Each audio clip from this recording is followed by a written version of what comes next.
27 রোজার রাতে সন্তান ফোন দিয়া বলে, বাবা আমি আগামীকাল রওনা দিলে রাত 2টা-3টায় গিয়া ঢাকায় নামবো, আমি সাহারি তোমাদের সঙ্গেই খাবো।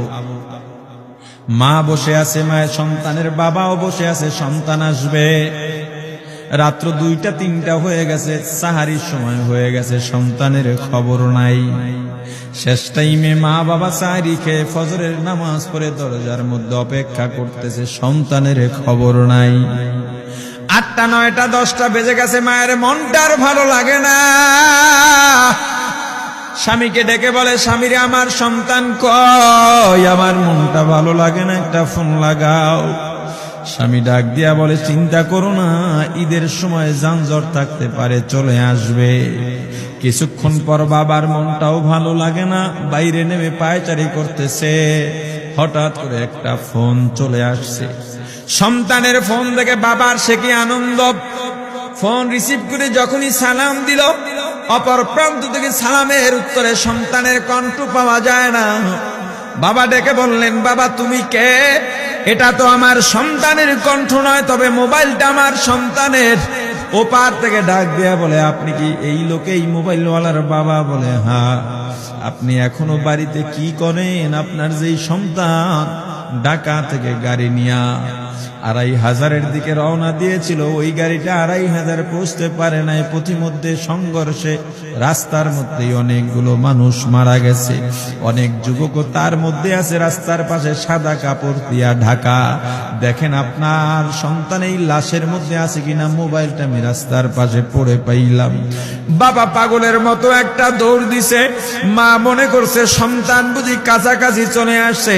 অন্যান্য সন্তানদের ডাক দেয়া বলে, তোরা কে, কোথায়, এদিকে আয়, তোদের ভাই বুঝি কাছাকাছি আসছে। আমার কলিজার টুকরা সন্তান, তোর বাবা যে আগায় আনতে গেছে, তাড়াতাড়ি নতুন চাদর বিছা, বালিশের কভার গুলো খুলে নতুন কভার লাগা, পানি গরম বস, আমার সন্তান এসে গোসল করবে। আহারে সবাই ফুলের মেলা, ফুলের তোড়া নিয়ে অপেক্ষা করতেছে। 4টা বছর কলিজার টুকরা বাড়িতে নাই, বিদেশ থেকে আসবে। বাবা স্পটে গিয়া দেখেন অনেকগুলো লাশ সাদা কাপড় দিয়া ঢাকা। একটা একটা মাথার উপর থেকে কাপড় উঠান আর কৌতূহল বাড়তেছে, কাপড় উঠান আর কৌতূহল বাড়ে। হঠাৎ তাকায় দেখে কলিজার টুকরা সন্তান লাশের মিছিলে শামিল হয়ে গেছে। বাবা সন্তানকে ধরে কাঁদেন আর বলেন, বাবা এত আদর আপ্যায়ন তোর জন্য, এত প্রস্তুতি রে বাবা। তোর মা তোর পথে বসে আছে রে বাবা, কি জবাব দিব বল? তুই যেদিন রওনা দিয়ে বিদেশ চলে গেলি, তোর মা সারা রাত ঘুমায় নাই, দরজায় গিয়া তোর পথের দিকে তাকা রইছি। কত রাত আমি মা, আমি বাবা দেখলাম তোর মা গভীর রাতে বিছানায় নাই। খুঁজতে খুঁজতে দেখলাম দরজায় গিয়া তোর মা কাঁদে। কত রাত তোর মা তোর জন্য নামাজ পড়তে পড়তে রাত্রটা নির্ঘুম কাটায় দিছে রে বাবা। কত রাত তোর মা তোর জন্য দোয়া করতে করতে নির্ঘুম রাত্র কাটায় দিছে। এই 4 বছরে 8টা ঈদ, ঈদের সময় আমরা নতুন কাপড় কিনছি, নতুন কাপড় পরছি। তোর মায়ের জন্য আমি নতুন শাড়ি এনে খাটের উপরে রাখলাম। ঈদের নামাজ পড়ে এসে দেখি কাপড়টা খাটের উপরেই আছে। তোর মা প্রথম ঘরেও নাই, মাঝের ঘরেও নাই, পেছনের ঘরেও নাই। খুঁজতে খুঁজতে গিয়া দেখি তোর মা কিচেন রুমে আছে।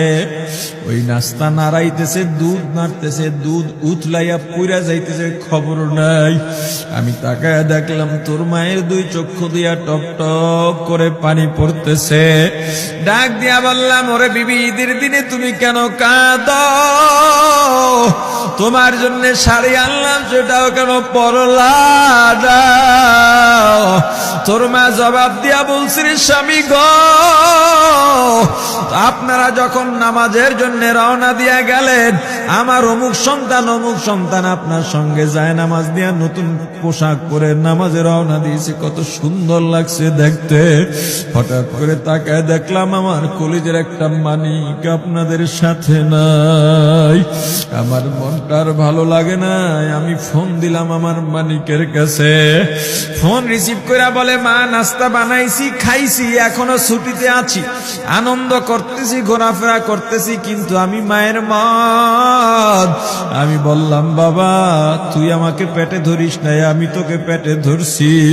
আমাকে খুশি রাখার জন্য কত কথাই না বললি, ঈদের টাকা পাঠাইলি, তোর টাকা দিয়া তোর বাবা জামা কিনছে, তোর ভাইরা জামা কাপড় কিনছে, তোর টাকা দিয়ে পরিশ্রমের টাকা দিয়ে আমার শাড়ি কিনছে, গহনা কিনছে, কিন্তু তোর পাশে আমি হাতুড়ের বাড়ির শব্দ কেন পাই? আমার সন্তান বলতে চায় না, পরে বলে, মাগো কাজ করতে আসছি, টাকা নিয়ে কাজ করি, ঈদের দিনেও আমাদের ছুটি দেয় না। ওরে স্বামী বলেন, ঈদের দিনেও যেই সন্তান কাজ করে, এই শ্রমের টাকার শাড়ি আমি মা কেমনে পরব রে? ওরে বাবা, আজকে তুই আসবি, খবর শুনে তোর মা এক সপ্তাহ আগের থেকে ঘুমায় না, তোর জন্য কত রঙের পিঠা বানাইছি, তোর জন্য কত আয়োজন, আমি তোর মাকে কি বলবো বাবা বল। বাবা সন্তানের লাশ অ্যাম্বুলেন্সে উঠে বাড়ির দিকে রওনা দিছে। আহারে বাড়ির কাছাকাছি আসছে, এদিকে মা দরজায় গিয়ে অপেক্ষা করতেছে, গাছের আড়াল দিয়া পথের দিকে তাকায় আছেন। দেখেন একটা গাড়ি আসতেছে, মায়ের সে কি আনন্দ, বাড়ির মধ্যে দৌড় দিছে, তোরা কই তাড়াতাড়ি আয়, ফুলের মালাগুলা নিয়ে আয়, গাড়ি আইসা পড়ছে। বাড়ির দরজা দিয়ে যখন অ্যাম্বুলেন্সের হরেন দিয়া ঢুকতেছে, হুইসেল দিয়া ঢুকতেছে, মা একটা চিৎকার দিছে, ওরে এই মরণ গাড়ি আমার বাড়ি কেন, কার কপাল পুরুষে?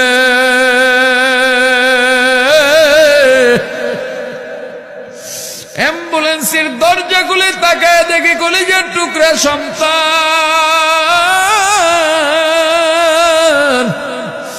এমন ঘুমাইছে, আর জীবনেও উঠবে না। মা কাঁদেন আর বলেন, ওরে বাবা এটা তোর বিছানা নয়, নতুন চাদর বিছাইছি। বোন কান্দে আর বলে, ভাই আরে তোর জন্য ফুলের মালা পরাইছি, ফুলের মালা বানাইছি, একটু মালা পরাবো। মা ডেকে বলেন, রে সন্তান, 4টা বছর আমি তোর মা ডাক শোনার জন্য অপেক্ষা করছি, তোর জন্য গরম পানি করছিলাম, গোসল করবি, সেই গরম পানি যে তোর জীবনের শেষ গোসল হবে বুঝি নাই। ওরে পর্দালের মাগো, আর কোন ভাষায় বুঝাইলে বুঝবারে মা, দুনিয়ার জীবনটা ক্ষণস্থায়ী, এই দুনিয়ায় নাফরমানি করা যাবে না, এই দুনিয়ায় নাফরমানি করা যাবে না, অহংকার দেখাবার কিচ্ছু নাই, এই দুনিয়া ছেড়ে যাওয়া লাগবে। আল্লাহ এত দয়া করছেন, মায়া করছেন, ওই আল্লাহর সঙ্গে নাফরমানি করো না রে ভাই, ওই আল্লাহর নেয়ামতের অশুকরিয়া করো না, আল্লাহর নেয়ামতের শুকরিয়া আদায় করো, দুনিয়ার সব মোহ ত্যাগ করো, দলের মায়া ত্যাগ করো, দুনিয়ার মায়া ত্যাগ করো।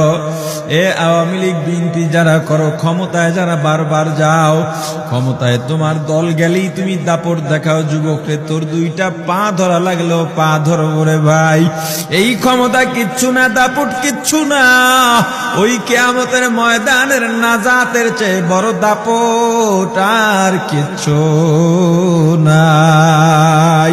আল্লাহ রক্ত দিছেন, আল্লাহ জীবন দিছেন, আল্লাহর এই রক্ত আর জীবন দুনিয়ার কুফরি পুঁজিবাদী কুফরি গণতন্ত্রের জন্য দিস না, এই রক্ত আল্লাহর জন্য রাখ, এই জীবন আল্লাহর জন্য রাখ। আমার রাসূলের সুন্নাত দিয়া নিজেকে মোড়াইয়া নে, নিজের জীবনটা গড়াইয়া নে, ওই পরকাল হবে তোমার আমার জন্য মহা শান্তির জায়গা।